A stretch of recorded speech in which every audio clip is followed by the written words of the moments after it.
we're going to take a look at the compatibility of 12 by 12 albums. Here you can see I have a custom foiled spine on my daughter's baby album. When we open it up, we can see that I used white refill pages on this album. You can see that edge and also the 2 stitches that make it compatible with the Creative Memories album. Within your album, there are a variety of types of pages that work within the 12 by 12 system. Here you can see I have an 8.5 by 11 pocket page so that I could add memorabilia. Then I wanted to add more pages and more photos, so I used a multi-pocket page. This allowed me to add many more photos within the album. Then you're going to see actually a fast to fab page.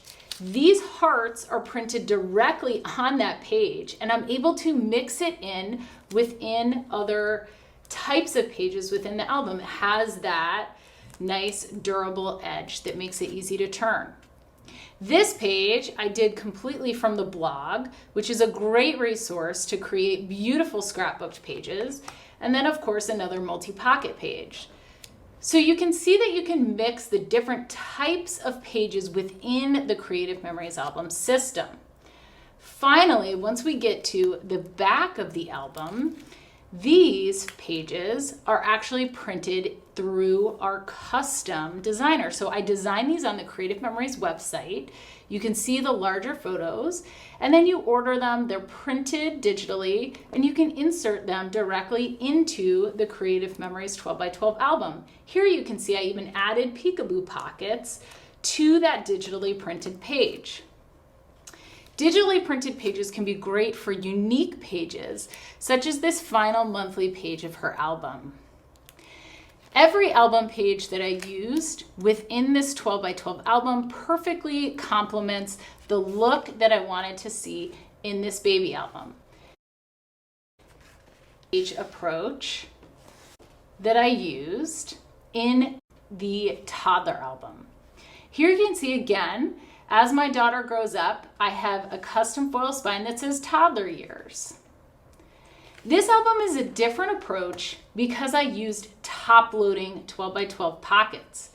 Here you'll notice the edge of those pockets is different, but the page also can come out. The reason that I've chosen this approach for her toddler album is it gives me extra flexibility to add and change the order of the pages.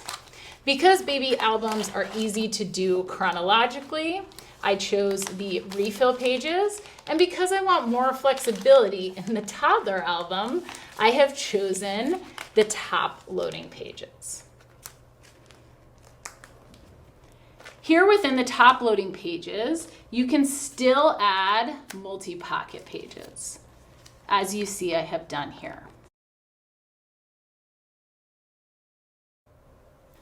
The 8x8 side loading pages allow you to create an album, but then rearrange it when you want to. You can remove the pages completely, and then you can slide them back in a new order. Side loading pages give you the most flexibility in your album choices.